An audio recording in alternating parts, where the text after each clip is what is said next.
Eto naman po mga bossing ko, ang isa sa mga pinakamaganda at pinakamaswerte na dapat mailagay natin sa ating pong pitaka, sa ating bag or sa ating kaha. Subok na po ito mga bossing. Kung nag-iisip ka sa ngayon kung ano kaya ang para mas lumevel up ang inyong swerte sa susunod na buwan mga bossing ko, ay mainam na ito ang gawin po ninyo mga bossing. Kung puro hirap, panay dami-daming utang, nabubuhay sa utang, pinagdaanan ko rin po yan.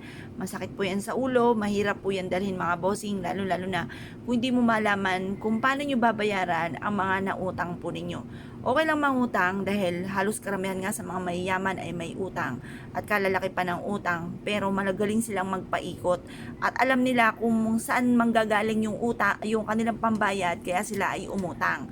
Ngayon pa mga bossing, sa mga gaya natin na hindi natin malaman kung paano natin ito babayaran, mainam na subukan nyo po ito dahil ito po ay makakatulong upang sa ganon mas higit ka na swerte, mas lumevel up ang swerte. Ito pa mga bossing ko ang ating bawang, ang isa sa mga pinakamaganda, pinakamaswerte na dapat ay meron po tayo dahil makakatulong po ito upang sa ganon mas mabilis yung makamtan ko ano man po yung ninanais ninyo. Dati-dati, bagamat alam ko po ito, hindi ko siya ginagawa dahil parang wala akong time. Pero nung dumating na sa talaga sinubok mga bossing ko ng mga pagsubok na dumating po sa amin, dahil parang wala na akong option, wala na akong alam kung paano maaalis yung kamalasan na dumating sa amin mga bossing. Ito lang yung nalalaman ko na napakasimple na pwede kong gawin para swertihin kami. Basta nag-focus lang ako, nag-wish po ako na bigyan lang kami ng isang pagkakataon at hindi ko ito sasayangin at talaga namang lalo ko pansisipagan mga bossing.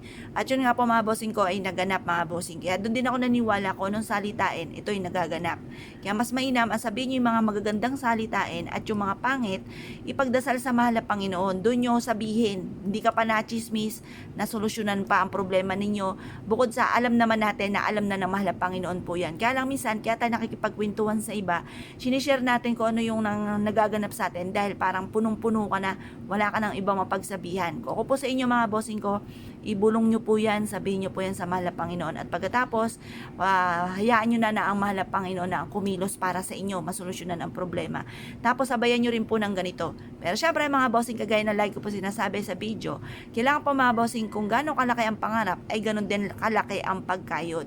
Kasi kahit kayo may mga pampaswerteng ganito at hindi ka kakayod at ikaw po ay napakaraming mga pangarap tas ang pagkayod nyo naman ay panakto lamang, ay panakto lang din ang blessing na darating. Kaya kailangan mga bossing sabay-sabayin po natin ang ganito mga bossing. Napag-aralan ko na dapat masipag ka, matyaga, hindi ka nakakalimot magdasal.